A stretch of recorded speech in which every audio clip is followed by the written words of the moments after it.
Hello guys and welcome to my new video, and today we'll be looking at some of the proposed class buffs that are going to be happening the next reset.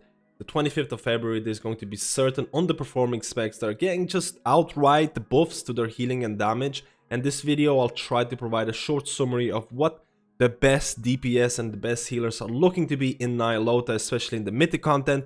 Don't worry, I'll be doing a more in-depth healer overview, more in-depth melee DPS, range DPS overview in the next couple of weeks, so keep that in mind. But today let's look at some of the changes and how they might impact the raid performance. So first of all, in terms of the buffs that Blizzard is proposing, Restoration Druid, they're getting decently sized buffs that are going to affect them more in raids and Mythic Plus, and you can see that here. Rejuvenation mana cost has been reduced, a Fluorescence mana cost has been reduced, and Tranquility direct healing has been increased by 11%. Now the developers note is these changes will improve Restoration Druid's raid healing output without much impact on the already strong capabilities in dungeon and arenas. And this is the battle that has been ongoing with Blizzard for the whole expansion basically.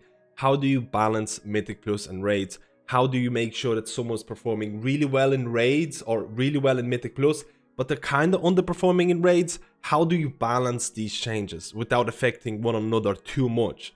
And you can see that Blizzard is trying to reduce the mana cost, which in terms of Mythic Plus performance, mana is not that big of an issue. So the buffs to Rejuvenation's mana cost, to a Fluorescence mana cost, they're definitely going to impact Resto Druids in raids more. Less mana cost, you can use more spells, so you can do more healing. And again, Tranquility is being buffed, which is going to be very interesting because talents that might reduce Tranquility cooldown, like Inner Peace, or essences like Vision of Perfection, they might become a bit stronger. They're still looking to be somewhat situational, but at the same time, Tranquility is going to be buffed, it's going to be stronger, and it's definitely a buff to raid performance. Don't get me wrong, it's still going to impact Resto Druids and Mythic Plus. Resto Druids and Mythic Plus have been performing really well. They're still one of the top Mythic Plus healers, probably along the side of Holy Paladins. But in raids, or Mythic raids, Resto Druids have been doing really badly in Mythic content, in World First content, and we'll talk about that later on. We'll be looking at the healer section. In terms of DPS buffs, all of the underperforming DPS specs in Ny'alotha basically got a flat increase to their damage. You can see Marksman Hunter's damage has been increased by 5%.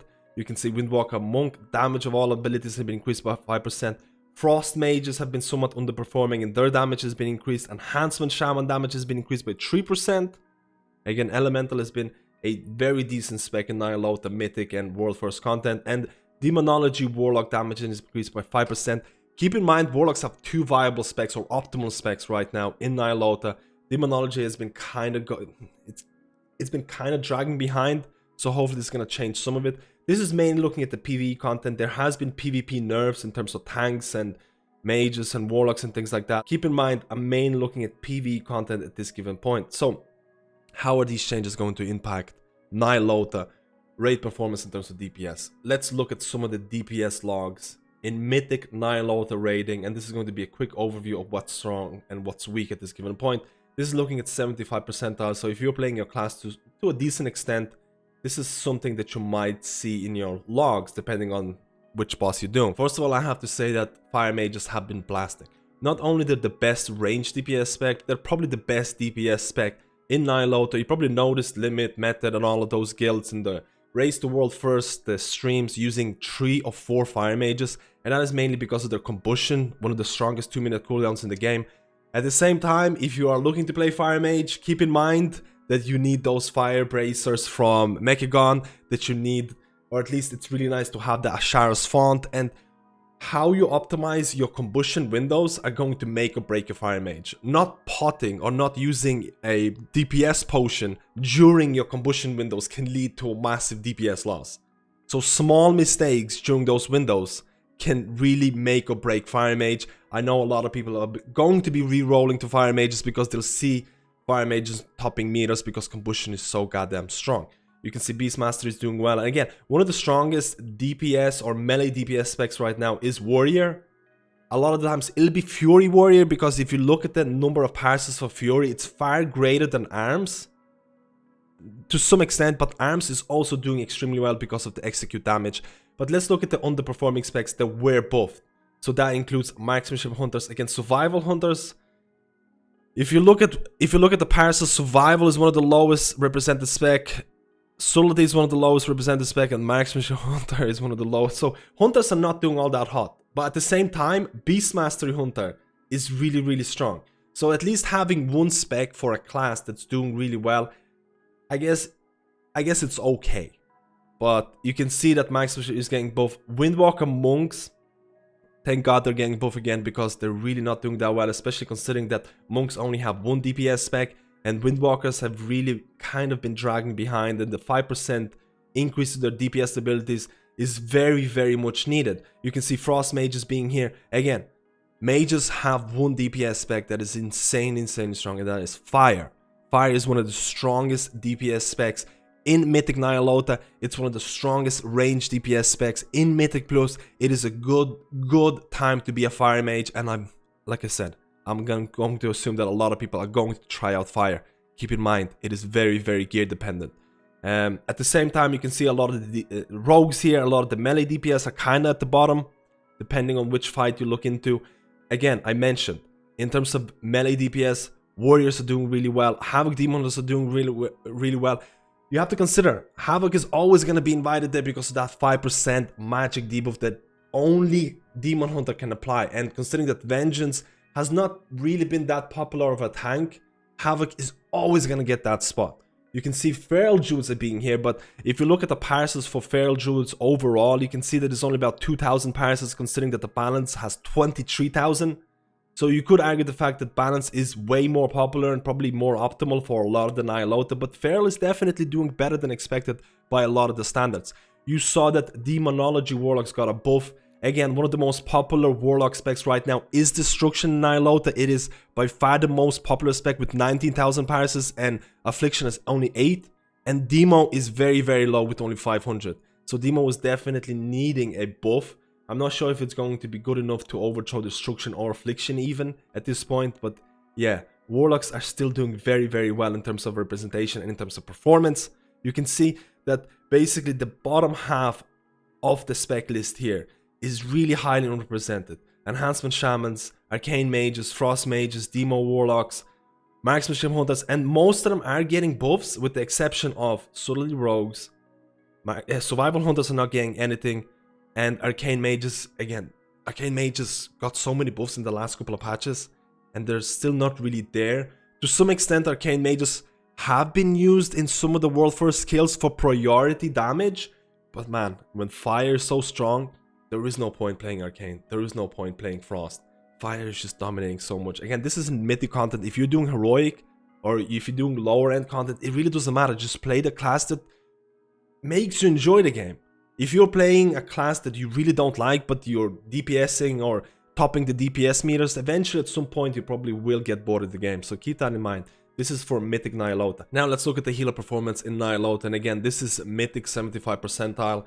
And the healer or restoration druid buffs were highly predicted by me a while ago. I was expecting resto druid buffs in raiding situations. In Mythic Plus, they don't really need any changes, but in raids, there is a lot of things that are wrong with resto druid. In this patch, resto druid was probably the weakest raid healers by a really, really wild margin. And don't look at the HPS. HPS does not tell you the whole story of how the spec is performing. And we'll talk about that. So first of all, resto druid niche is pure raid healing, which is actually a terrible niche at Mythic World First level, because a lot of the healers can provide passive DPS, a lot of healers have damage reduction cooldowns, a lot of healers might not have mana issues and whatever. So being a pure raid healer is not that great at this given point. And now, Resto Druid has a direct competition with Holy Priest. Holy Priest is in the same boat. They don't really provide passive DPS, they don't have damage reduction cooldowns, but they can heal really well. So now you have a niche that's not that great, and Resto Druid is not even the best at that niche. Holy Priest pure throughput healing is actually insane, to an extent that some world first guilds would bring a Holy Priest because they don't need that passive DPS, they just want to heal through the specific boss part. Is there any reason to bring a Resto Druid? And this is really sad for me when you think about it. What's the point of bringing Resto Druid right now, when you have a niche that's not that great and they're not even that good at that specific niche? Even the niche of healing on the move has not been that great in Ny'alotha or even the past expansions.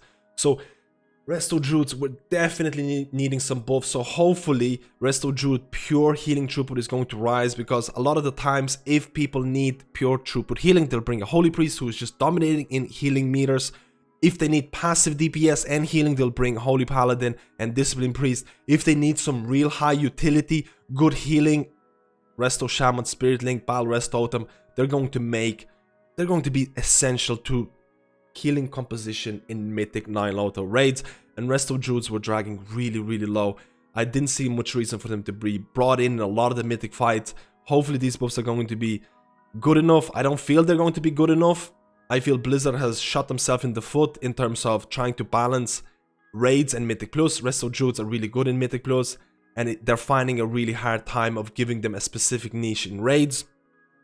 At the same time, if you look at the most optimal compositions in Ny'alotha in terms of healers, you'll see that, again, in terms of Parsis, you see a lot of Holy Priests here, but that's super misleading. Holy Priests are really not doing that well in higher end content, in the later bosses, in Mythic content. If you look at some of the end bosses, things like, for example, Carapace, you'll start to notice that the healing meta is the same. Paladin, Discipline Priest, Resto Shaman. These are the most popular healers. If you look at Il'gynoth Mythic, you'll see the same kind of thing. Paladin, Discipline Priest, Resto Shaman. A lot of the times, these are the most optimal healers to bring in high-end Mythic content, and the only reason to bring things like Holy Priest or things like Resto Druids, if you just want to pass a certain healing phase, because what they do best is healing, and Resto Druid is not even that great at it. So Blizzard needs to have a really strong look at healing performance, at healing meta in Shadowlands, because right now, healers that can provide passive DPS, Holy Paladin, Discipline Priest, they can still provide a ton of healing. There is no damage, there is no penalty for providing that passive DPS.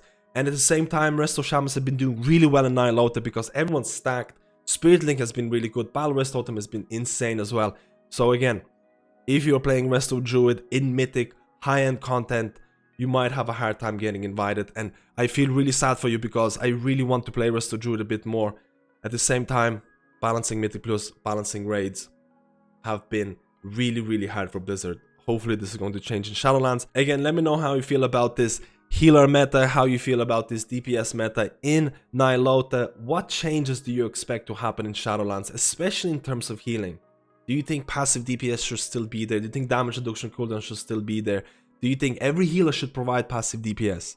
Or maybe there should be a penalty for healers who can provide passive DPS in terms of healing penalty? There is a lot of suggestions. I'm looking forward to reading them. If you enjoyed this content, please do subscribe. It really helps out the channel, and I'll see you in my next video.